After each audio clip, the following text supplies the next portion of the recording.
Iran ও যুক্তরাষ্ট্রের বিরুদ্ধে ইসরায়েলের যৌথ সামরিক অভিযান দ্বিতীয় মাসে পা রাখতেই উত্তাল হয়ে উঠেছে তেল আবিব। পুলিশের বাধা উপেক্ষা করেই রাজপথে নামে শত শত মানুষ।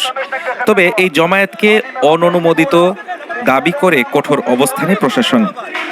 মেগাফোনে এলাকা ত্যাগের নির্দেশের পর শুরু হয় ব্যাপক ধরপাকড়। বিক্ষোভকারীরা বলছে এটি একটি প্রতারণার যুদ্ধ, যা শুধুমাত্র ব্যক্তিগত স্বার্থে সাজানো হয়েছে। এর সাথে আমাদের অস্তিত্ব রক্ষার কোনো সম্পর্ক নেই। আমরা লড়ে যাব, এই জনপদে শান্তি না ফেরা পর্যন্ত ঘরে ফিরব না। শুধু তেল আবিবই নয়, যুদ্ধবিরোধী বিক্ষোভের ঢেউ ছড়িয়ে পড়েছে জেরুজালেম ও হাইফাতেও। শনিবার একদিনেই অন্তত 18 জন বিক্ষোভকারীকে আটক করেছে পুলিশ। যদিও সরকার বলছে ভিন্ন কথা। ইরান ও হিজবুল্লাহর মুহুর্মুহু রকেট হামলার মুখে নিরাপত্তা নিশ্চিতে 50 জনের বেশি মানুষের জমায়েত নিষিদ্ধ করা হয়েছে।